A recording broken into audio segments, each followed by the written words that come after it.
Allah Bapa yang Maha Kudus, saat ini kami datang kembali menghadap Bapa. Kami mau membawa korban syukur kami di dalam pujian penyembahan kepada Bapa di surga. Kuduskanlah kami ya Allah, layakkan kami di hadapan-Mu ya Bapa, agar penyembahan kami boleh sampai di takhta-Mu yang maha tinggi. Haleluya, kami mau menyembah. Mari katakan Bapa yang Maha Kudus. Bapa yang Maha Kudus, ini hamba-Mu, ini hamba-Mu. Mari katakan bersujud, bersujud, menyembah, menyembah di hadirat-Mu. Oh, Bapa yang Maha Mulia, Bapa yang Maha Mulia, ini hamba-Mu, ini hamba-Mu. Katakan layakkan, layakkan hidupku, hidupku menyembah Bapa. Ku bawa korban syukur, ku bawa korban syukur di dalam penyembahan, di dalam penyembahanku. Kiranya kan menjadi, katakan penyembahan, penyembahan yang menyenangkan-Mu. Yes Lord, kami mau menyenangkan Bapa. Mari katakan Bapa yang Maha Mulia, Bapa yang Maha Mulia. Oh, ini hamba-Mu, ini hamba-Mu. Katakan kepada Bapa, layakkan, layakkan hidupku menyembah Bapa. Ku bawa korban syukur, ku bawa korban syukur, haleluya, di dalam penyembahanku. Kiranya kan menjadi penyembahan yang menyenangkan-Mu. Ku bawa korban syukur, korban syukur, yes Lord, di dalam penyembahanku. Kiranya kan menjadi penyembahan yang menyenangkan-Mu. Mari katakan sungguh-sungguh ku bawa korban syukur, ku bawa korban syukur, korban syukur di dalam penyembahanku. Kiranya kan menjadi penyembahan yang menyenangkan-Mu. Penyembahan yang menyenangkan. Katakan penyembahan yang menyenangkan-Mu. Inilah korban syukur kami ya Allah. Kiranya itu boleh menyukakan dan menyenangkan hati-Mu. Haleluya. Mari kita siapkan hati kita. Allah Allah Bapa yang Maha Kudus, kembali kami ada di hadapan Bapa. Kami mau duduk diam di hadapan Bapa dan menanti-nantikan Bapa berbicara bagi kami. Kami mohon belas kasihan Bapa. Ampunilah kami. Kuduskan hati dan pikiran kami. Segala sesuatu yang kami buat yang tidak tepat di hadapan Bapa, ampunilah kami. Supaya ketika kami mendengarkan kebenaran firman Tuhan ini, kami ada dalam kesucian kekudusan-Mu ya Allah.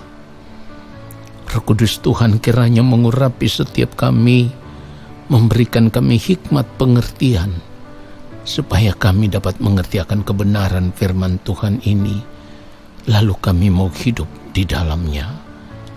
Di dalam nama Tuhan Yesus Kristus, kami siapkan hati kami untuk menerima kebenaran firman Tuhan saat ini. Haleluya. Amin. Saudara yang dikasihi oleh Tuhan Yesus Kristus, kita harus menyadari bahwa saat ini kuasa kegelapan bekerja begitu keras untuk menyeret sebanyak mungkin orang percaya atau anak-anak Tuhan supaya tenggelam di dalam berbagai kesenangan hidup yang dunia tawarkan. Saudaraku, tidak banyak orang yang menyadari bahwa tawaran-tawaran dunia dengan berbagai kesenangan hidup yang ditawarkan itu adalah merupakan jerat dari kuasa kegelapan atau iblis yang ingin supaya anak-anak Tuhan terperangkap di dalam kesenangan hidup dunia dalam bentuk apapun, ya. Kesenangan hidup itu kan bisa berbentuk apapun, saudaraku. Nah, kita harus menyadari akan hal ini sebelum terlambat.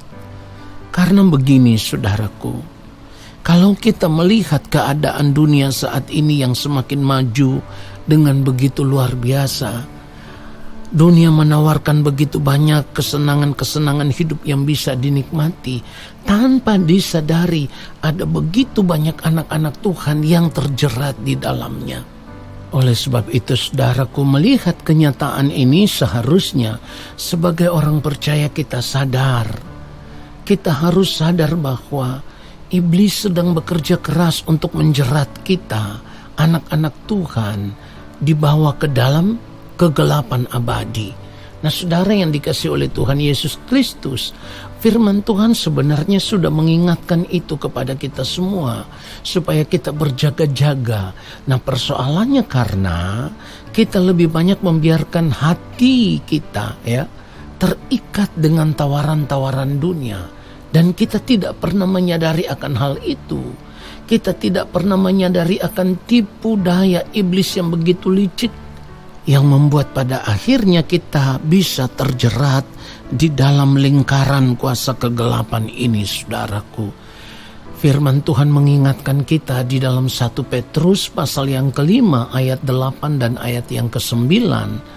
Sadarlah dan berjaga-jagalah, lawanmu si iblis berjalan keliling sama seperti singa yang mengaum-aum dan mencari orang yang dapat ditelannya.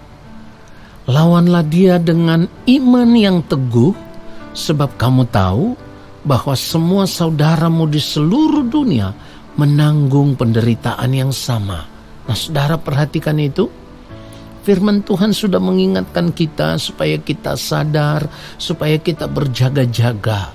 Oleh sebab itu kita harus memeriksa seluruh keberadaan hidup kita saat ini, supaya kita tidak membiarkan hati dan pikiran kita terikat terus-menerus dengan tawaran-tawaran yang dunia tawarkan saat ini, saudaraku. Saudara, kita harus menyadari bahwa di zaman modern saat ini, iblis selalu menggunakan setiap kesenangan hidup dunia sebagai jerat kehidupan yang bisa menjerat orang-orang percaya, anak-anak Tuhan. Dan kita harus menyadari akan hal itu, saudaraku.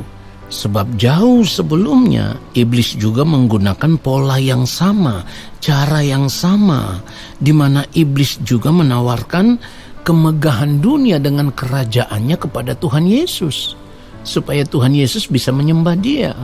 Tetapi penawaran itu ditolak dengan tegas oleh Tuhan Yesus. Dan hal itu saudara bisa lihat di dalam Matius pasal yang keempat, mulai ayat yang ke-8 sampai ayat yang ke-10. Iblis menawarkan hal yang sama kepada Tuhan Yesus saat itu.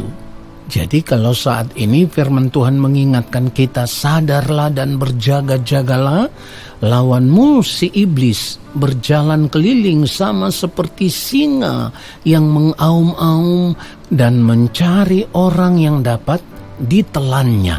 Nah saudara yang dikasihi oleh Tuhan Yesus Kristus, kita harus mawas diri, kita harus melawan keadaan ini. Dengan cara apa kita bisa melawan keadaan ini? Firman Tuhan katakan, lawanlah dia dengan iman yang teguh. Ya, jadi ketika kita melihat tawaran-tawaran dunia saat ini, kita harus tetap mengarahkan iman kita hanya tertuju kepada Tuhan saja. Kita tidak boleh tertarik dengan berbagai tawaran hidup dunia yang ada saat ini. Saudaraku, kita harus menyadari bahwa tujuan hidup kita sebagai orang percaya bukan dunia ini dengan segala kesenangannya. Tetapi kita memiliki tujuan hidup yang berbeda, di mana tujuan hidup kita sebagai orang percaya itu hanya satu, yaitu kita bisa diterima di dalam kerajaan Allah Bapa di sorga. Dan untuk bisa diterima di dalam kerajaan Allah Bapa di sorga, maka kita dituntut untuk hidup benar, hidup kudus, hidup berkenan di hadapan Bapa. Dan tentu berjuang untuk hal ini tidak gampang, saudaraku. Tidak mudah. Kita harus memiliki komitmen yang kuat bahwa kita mau meninggalkan dunia ini dengan segala kesenangannya. Lalu kita mau memiliki prinsip hidup seperti prinsip hidupnya Tuhan Yesus Kristus.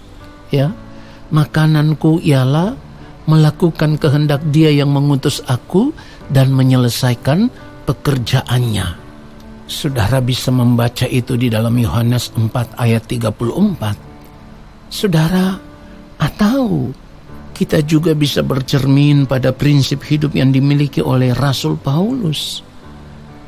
Karena bagiku hidup adalah Kristus dan mati adalah keuntungan.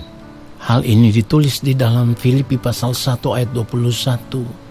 Saudara yang dikasihi oleh Tuhan Yesus Kristus, kalau kita tidak mau mengikuti jejak hidup Tuhan Yesus, prinsip hidup Tuhan Yesus atau prinsip hidup yang dimiliki oleh Rasul Paulus, maka kita akan tersesat dalam arus kegelapan dunia yang semakin kelam ini, saudaraku. Oleh sebab itu, kita harus mengambil keputusan untuk melepaskan diri dari keterikatan dengan cara hidup dunia. Sebab kalau kita masih tetap hidup dengan cara hidup dunia, hal itu sama dengan kita bersahabat dengan dunia. Bersahabat dengan dunia berarti kita menjadikan diri kita musuh Allah. Yakobus 4 ayat 4 firman Tuhan katakan, hai kamu orang-orang yang tidak setia. Perhatikan itu. Kalau kita bersahabat dengan dunia, kita menjadi orang yang tidak setia, saudaraku. Dikatakan, hai kamu orang-orang yang tidak setia. Tidakkah kamu tahu bahwa persahabatan dengan dunia adalah permusuhan dengan Allah? Jadi barang siapa hendak menjadi sahabat dunia ini, ia menjadikan dirinya musuh Allah. Saudara, kalau kita tidak menyadari akan hal ini, berarti kita sedang menggiring hidup kita menuju kebinasaan kekal. Itu sudah sangat jelas, saudaraku. Kita juga harus menyadari bahwa dunia ini tidak selamanya ada. Tetapi dunia ini akan segera berakhir, saudaraku. Bahkan tanda-tanda zaman yang terjadi saat ini telah menunjukkan kepada kita bahwa akhir dari kehidupan dunia ini akan segera tiba pada masa kehancurannya, atau akan segera berakhir. Dan firman Tuhan mengatakan itu dengan sangat jelas. 1 Yohanes 2, kalau kita membaca ayat yang ke-17 saja, dan dunia ini sedang lenyap dengan keinginannya, tetapi orang yang melakukan kehendak Allah tetap hidup selama-lamanya. Oleh sebab itu, jika kita mencintai kehidupan kekal, jika kita ingin hidup selama-lamanya, bahkan ingin berada di dalam kerajaan Bapa di sorga, maka kita harus hidup hanya untuk melakukan kehendak Allah Bapa di sorga dan tidak ada yang lain. Kiranya kebenaran firman Tuhan ini semakin menyadarkan kita semua. Mari kita tenangkan hati kita. Mari kita tenangkan pikiran kita. Mari kita berdoa. Yang Maha Mulia, Allah Bapa yang ada di dalam kerajaan sorga, terima kasih untuk kebenaran firman-Mu ya Tuhan, yang sudah kami dengar. Dan saat ini Bapa, kami mau berjuang di sisa umur hidup kami yang masih ada. Kami mau berjuang untuk hidup benar di hadapan Bapa. Kami mau berjuang untuk tetap ada dalam kesucian kekudusan Bapa. Kami mau berjuang untuk melepaskan diri kami dari keterikatan dengan dunia ini. Melepaskan diri kami dari persahabatan dengan dunia ini ya Tuhan. Dan kami mau memiliki komitmen hidup yang baru, yaitu hidup hanya untuk melakukan kehendak-Mu ya Allah. Terima kasih apa yang Bapa sampaikan kepada kami. Biarlah itulah yang menuntun kami terus di sepanjang sisa umur hidup kami. Kami mau tetap tinggal di dalam kebenaran firman-Mu ya Tuhan. Roh Kudus memberikan kekuatan bagi kami, memegang tangan kami, dan membimbing kami kepada segala kebenaran. Bapa, sebelum kami mengakhiri saat teduh ini, kiranya Bapa berkenan menurunkan tangan-Mu dan memberkati setiap anak-anak-Mu. Segala berkat kasih karunia daripada Allah Bapa di sorga, cinta kasih dari Tuhan Yesus Kristus, di dalam persekutuan dengan Roh Allah yang kudus, turun atas kehidupan kami saat ini, menyertai langkah kehidupan kami saat ini, hingga Maranatha, Tuhan Yesus datang kembali menjemput kami. Haleluya. Amin.